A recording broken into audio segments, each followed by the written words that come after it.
injecting brothers. They did an experiment about syphilis and was injecting these brothers. You know what I mean? It wasn't curing them. The ones that had it. It was all scientific. It was racist tactics, bro. And we can't act like this stuff don't exist. And this is what happened to us today. Bro, we don't know our history and we repeat it. We lax the daisy. And then, boom, when it hit, it's too late. So that's what's going on, bro. And we're at each other's throats. We're at each other's throats. And we get here by ourselves.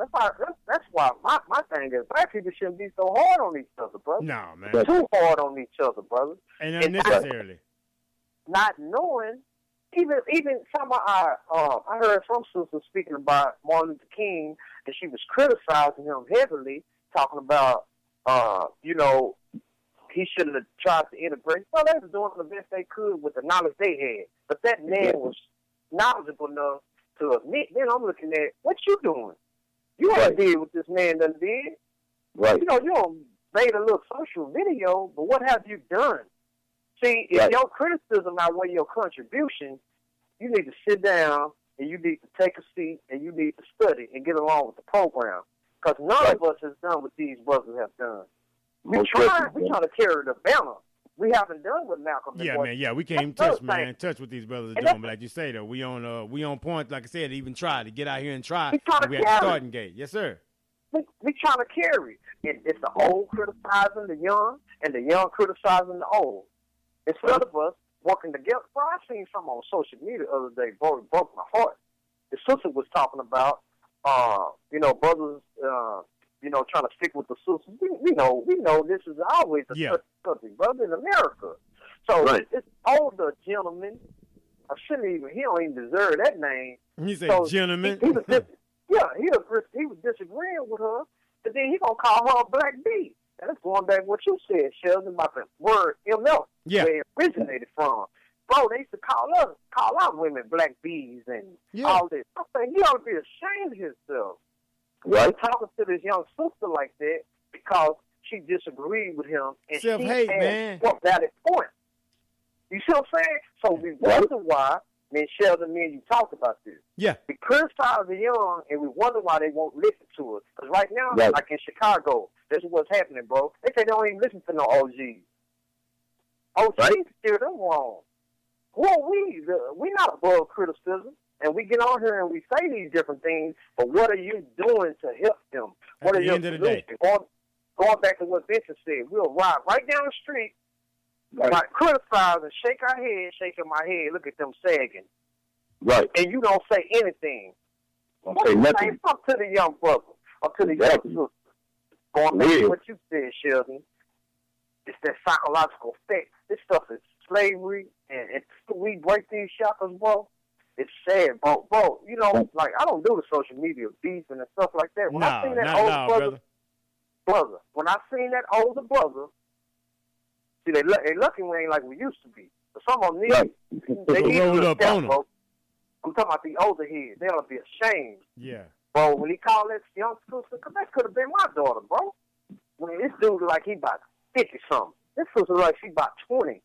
And she didn't never disrespect him. He called her out her name, bro. I wish I'd have seen him in person. Right. I mean, I'm going to check some. And I'm going to say this, too. I'm Muslim. All this, how they even oppress Muslim sisters. Oh, I wish you would. Yeah. Right. I wish you would, and I'm there. This real talk. This not all the intellectual stuff will be to the side. Right. Hey, Vince, he done took the glasses off. Vince, he done took the glasses off. Attack that sister if you want to, bro. Think I'm going to stop playing, bro. They ain't all sounding pretty and all this. Yeah, me and Sheldon and Vincent are intellectuals, but we can scrap too. Oh, yeah. Right. We get twisted. But we're going to fight. We'll take the gloves off. Most definitely. Because we have to be balanced. We have to be balanced. That's what we do. We need to fight for the honor of our women. You heard me? Most but definitely. at the same time, we got to clean ourselves up, and the women going to follow, bro. That's just common knowledge. Malcolm X said, you look in the nation, and if you see the woman in a messed up situation, look at that man. Right. Look at that man. So we see our sisters crying out. That's what they be doing, bro. Yeah, they angry. Right. I was angry, bro. When I first got to prison and read this knowledge, I thought, man, why they ain't teach us in school?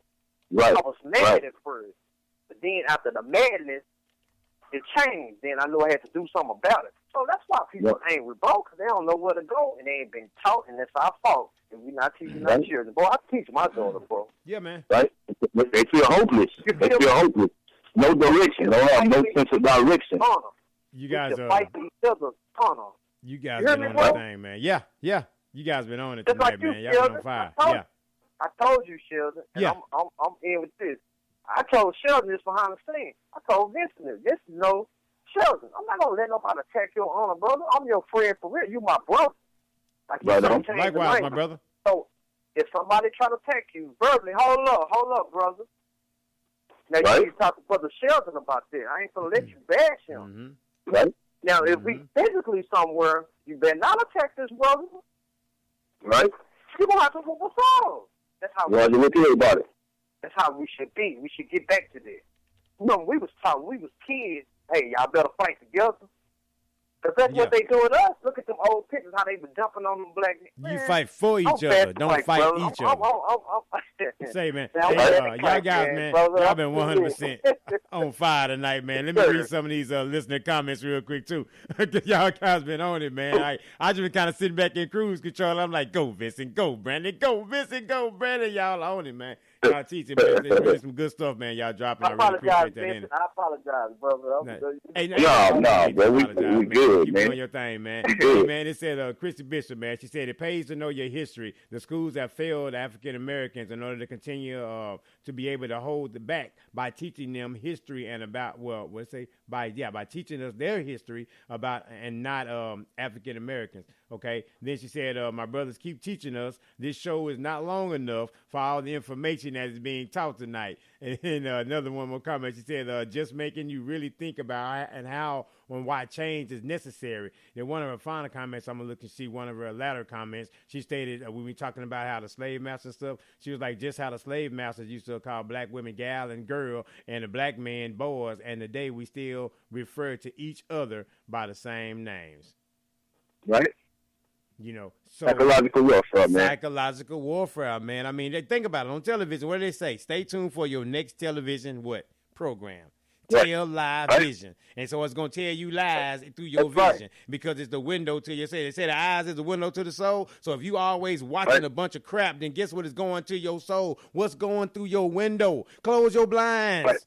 Close your blinds sometimes. You won't let all that stuff in there. That's why your walls faded, your paint faded. You're letting too much of this stuff in. You dig what I'm saying, though? Close your blinds because everybody's seeing what's in there. You know what I'm talking about? Everybody seeing what you got in your house. I want to give an example, just with something I know a lot of us can relate to. Yes, right? Sir. When we think about school music, right? Yeah. The only reason school music resonated with a lot of us because of what?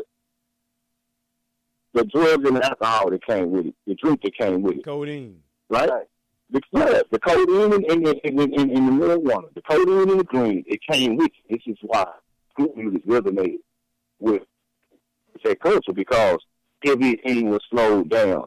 Now, I said that to say that we have to watch what we intake. You got to watch what you take in because it plays a part. It plays a role. That's from food, the liquids that you drink, the stuff that you watch, the literature that you read, all that plays in to shaping the person that you're trying to become. So we have to be careful of it.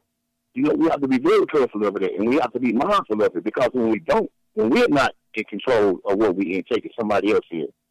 And you see what they feed us? A whole bunch of garbage, a whole bunch of trash. And this is what we got. This is what we got out here, man. So, everything. So we have to be mindful of what we take in. We really do, man, because we are what we eat. What's the saying? What's the saying, though? If you know better, right, you obligated to do better. We have to stop being comfortably uncomfortable. We're uncomfortable, and we know we're uncomfortable, then what are we going to do about it, right? We know something needs to be done, but we won't. We just sit there, somebody needs to do that. I ought to get up and do that. That needs to do that. When is real change going to happen? The movement has to happen. Nobody else is going to do it for you.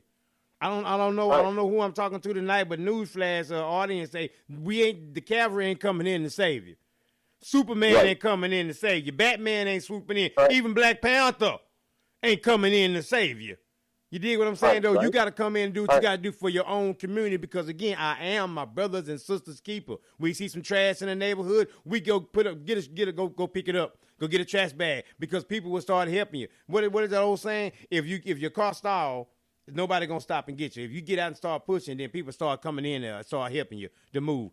Nothing happens until something happens. So if this is your community, you say this is my block, you say this is my community, then let's clean it up. Let's make sure that it's make sure it's some unity in this community then, right? Make sure it's some love in this community then. Make sure we teaching these next generation in this community then, right? Right. You know, let's be that. We talking about we great, we gods, we kings, we queens. Time to act like it. Time to act like it. Right. Time to be like it. The G's and the OGs of the neighborhood, those influencers, it's time. It's time. It's time to step up. You want to be a boss, it's time to boss up then. Let's boss up. You know, I'm going to say this just like what y'all brothers saying, man. I just wanted to say, we have a compare. Go ahead. If you ain't part of what we trying to do, let's get out of the way. Because what we trying to do is implement change. I just wanted to say that. Right? No, you good, bro. You good. I just wanted to say, man, you know, as a people, we do have a lot of compassion and love for each other. We show it in the strangest of ways, but we do. Sometimes, and most of the times, it's compromised by not trying to offend because we do understand where we come from. You know what I mean? A lot of us we are aware of where we come from. So a lot of times, man, that compassion and love, it will override everything. And in some situations, it may not be needed at that time, but we're compassionate people. We're resilient people. And that love will kick in because we understand. We understand what some of these individuals go through and some of them that don't know. And we don't like being offensive. We don't like being offensive because we understand. And some people, with what they believe and what they stand for, they hold it dear to their heart. You know what I mean? They hold it dear to their heart. But change is inevitable, man. It don't happen. It's going to happen. It's going to happen. It has to, man. It has to. It's imperative. Right. It's imperative, man. This one comment, man. I want to read this last comment, man. This is a real good comment, too. Ms. Christy Bishop, thank you again for your comments and your participation in the show. Oh, man, it's a good one. You are the books you read, the movies you watch, the music you listen to, the people you spend time with, the conversations you engage in. Choose wisely what you feed your mind. You know, we talk about this all the time, right? You know, we have to be able to tend to the weeds of our mind and the people that we're around, the kind of information that we're taking in our psyche, because at the end of the day, there's something after our mind on a regular basis. Everybody has a motive, whether a positive motive or a negative motive. Everyone has one, right? So there's somebody trying to influence you to think a certain way at every point in time. So we talk about these things. It's imperative that you know who you are. You know where you stand, because then nobody can pull you every which way, as they say in the country. Every which way. They can't pull y'all around because you are grounded in who you are. You listen to different conversations, but they can't change you because they didn't make you, right? You already know who you are. So we encourage you, young, old, black, white, skinny, not skinny, tall, short, it don't matter. Know who you are. Right. Because if not, there are so many people out there, so many people, organizations and individuals that's more than happy to tell you who they want you to be. And how fair is that to you to live a life that somebody else wants you to live? Right. Yeah, I can do it. I'm sorry, go ahead, man. And I just want to say, man, again, like y'all brothers saying, and that's the right message. First of all, you know, we should learn about our history. You know, whatever we don't know, we should take time to learn it. Not from people who trying to oppress us. They only give you how they want to give you the history. You know what I mean? With the lies. So we can't depend on total education to teach our children their true history. We didn't learn this. We learned this independently, right? The stuff that we're talking about now, we putting on social media and stuff. Nobody's we going to look at this stuff ourselves. Wall Street, Black Wall Street, and all this stuff. So, I mean, I just learned about Black Wall Street a few years ago. I'm just saying me. Oh, you know this stuff. Black people had money like that.